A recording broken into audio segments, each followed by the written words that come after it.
No último dia 22 de março, um grande portal de notícias aqui do nosso país divulgou uma notícia de que controladores de voo estariam utilizando o Flight Radar para se orientarem. Será que isso está acontecendo mesmo? E será que esse é um procedimento legal, seguro?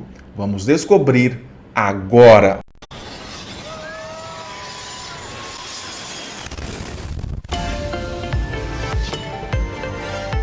A partir deste vídeo vai ter sempre um QR Code na tela, tá? Esse QR Code, se você apontar a câmera do seu celular para ele, você vai conseguir entrar em contato com a gente para comprar a sua maquete de avião. Como eu disse, no último dia 22 foi divulgada uma notícia, né, de que controladores estariam utilizando o Flight Radar para se orientarem aqui no Brasil. Uma notícia divulgada com um tom de denúncia. Aguardamos então, de maneira respeitosa, que um site do nosso segmento comentasse essa notícia para que então a gente pudesse fazer esse vídeo que você está assistindo. Portanto, hoje, 25 de março, o AeroWin, um dos principais sites de aviação aí do mundo, divulgou essa notícia trazendo mais conhecimento a respeito. Vou ler essa notícia agora aqui com vocês e também vou trazer um pouco mais de conhecimento para vocês entenderem toda essa situação e vocês entenderem um pouco mais do procedimento, tá? Vamos ler a notícia. O uso de ferramentas alternativas para rastreamento e controle de voos por controladores brasileiros foi divulgado ao público e levantou um debate. Atualmente no Brasil, o controle de tráfego aéreo é realizado por meio de dois tipos de radares, o primário e secundário. No primário é emitido um sinal que reflete na aeronave e retorna, fornecendo dados como posição, altitude e outros, semelhante ao que se vê em filmes de temática militar. Já no segundo, uma antena receptora capta sinais emitidos pelo avião, ou seja, no primeiro uma onda é emitida, ela colide com o avião e retorna trazendo informações. No segundo, o próprio avião envia o sinal para uma antena receptora, beleza? Ambos os equipamentos têm custo de aquisição e manutenção relativamente altos, certo? Hoje no Brasil, apenas 26 dos 40 terminais de controle aéreo, as chamadas TMAS, áreas de controle em torno de aeroportos movimentados, dentro ou fora de capitais, possuem radares primários e secundários, ou seja, 14 não possuem esses sistemas. Nas outras 14, a maioria localizadas na região, nas outras 14 TMAS, a maioria localizada nas regiões Norte, Nordeste e no interior do Sudeste, esse tipo de radar não está disponível, seguindo as regras do DCA, que exige o fluxo mínimo de aeronaves na região para justificar a instalação do equipamento. Foi dito que o equipamento é alto custo, sendo assim, é necessário um mínimo de utilização do local da região, né, em termos de tráfego aéreo, para que seja justificada a instalação de um desses sistemas. Quais são essas exigências mínimas? São duas, tá?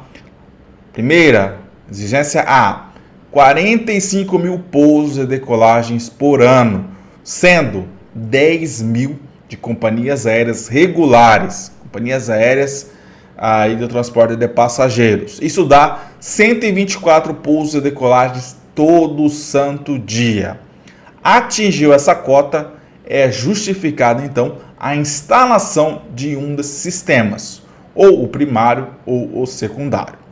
Mas existe aí uma outra, não exigência, outro critério, que se atingido, também será justificada a instalação, que é o seguinte: 60 mil pousos e decolagens por ano, porém apenas 5 mil de companhias aéreas regulares, ou seja, pode ser que 55 mil seja de voos particulares, táxi aéreo, e só 5 mil de companhias aéreas regulares. Isso dá 165 pousos e decolagens por dia. Se esse critério for atingido, também será justificada a instalação desses sistemas.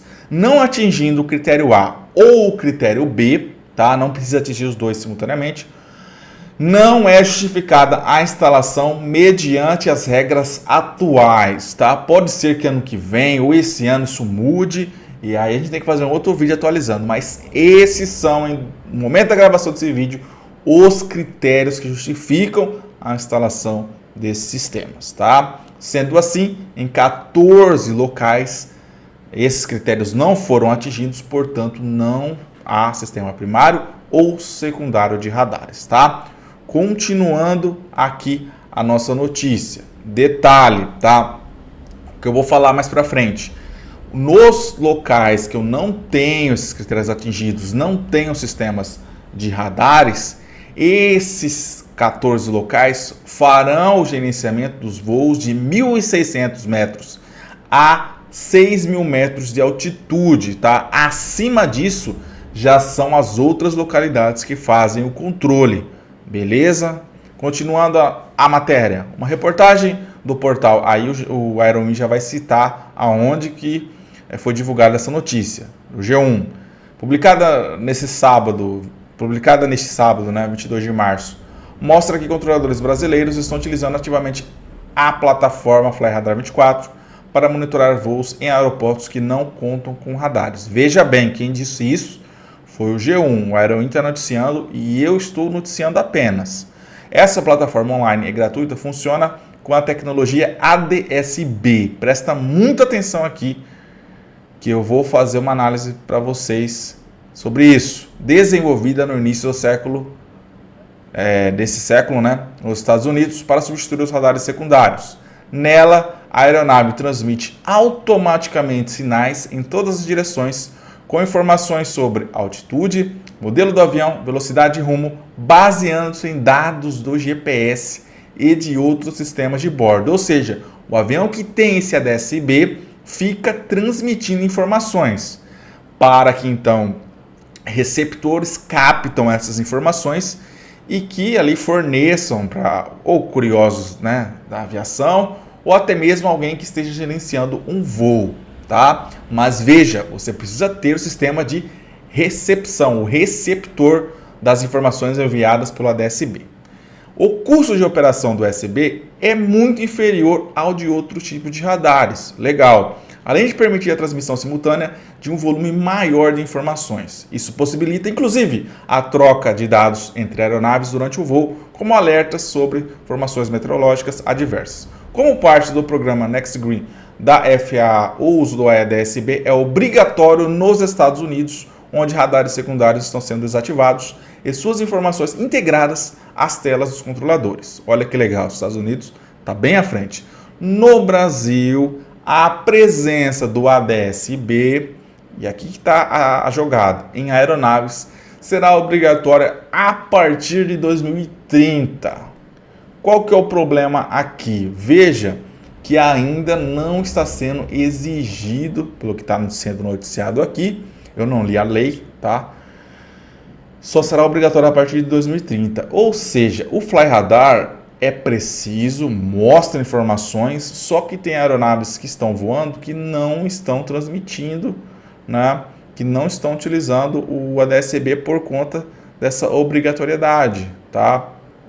Portanto, quem usa FlyRadar sabe, às vezes você está esperando alguém no aeroporto, olhando o FlyRadar na hora que o avião vai pousar, e você percebe que mesmo o FlyRadar não mostrando, tem aeronaves pousando, porque essas aeronaves não estão, as informações que elas estão enviando, se é que elas estão enviando, não estão sendo captadas e colocadas no FlyRadar. Ou seja, se alguém ali está utilizando o FlyRadar naquele momento, ele não estaria vendo aquele avião. Isso acontece, tá?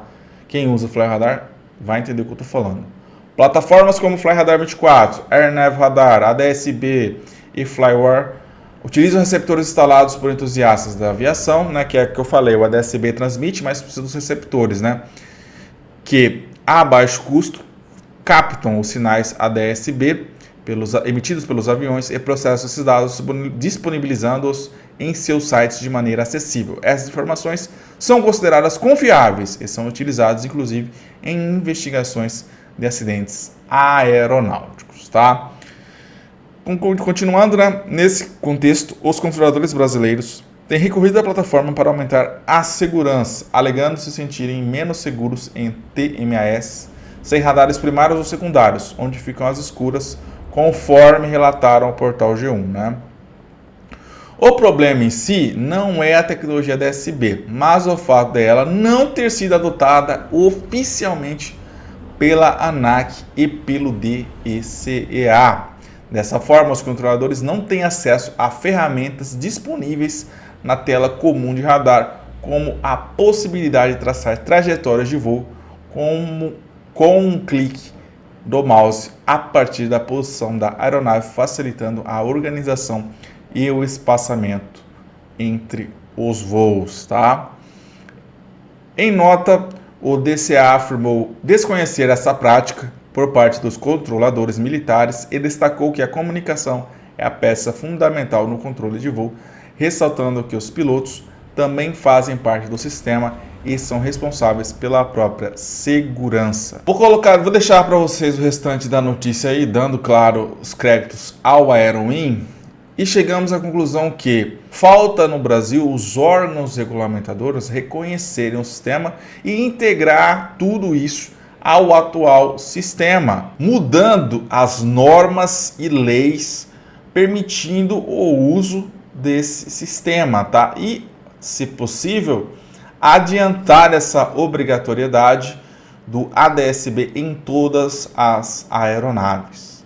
É uma redução de custo operacional, traria mais confiabilidade para os controladores, assim facilitando o trabalho desses controladores, tá certo? Veja bem, utilizar o Flight Radar não traz segurança, muito pelo contrário, é uma ferramenta auxiliar. O que falta é integrar logo tudo isso, uma vez que a realidade operacional vem mudando, né? A tendência é cada vez mais o processo de expansão no número de voos, e essa tecnologia que já é adotada em outros locais precisa logo ser integrada para auxiliar esses profissionais. O controle aéreo no Brasil hoje é sim eficiente, é seguro, mas se tem uma tecnologia que vai melhorar, por que não acelerar logo o processo? Uma vez que os critérios para instalação de sistemas de alto custo são relativamente critérios bem exigentes, 45 mil pousos de decolagens por ano é um quantitativo considerável, né? Espero que você tenha gostado desse vídeo. Se agora você ver essa notícia sendo veiculada aí na mídia, você vai entender um pouquinho mais, né, de todo o processo operacional. Até a próxima, fiquem todos com Deus e tchau!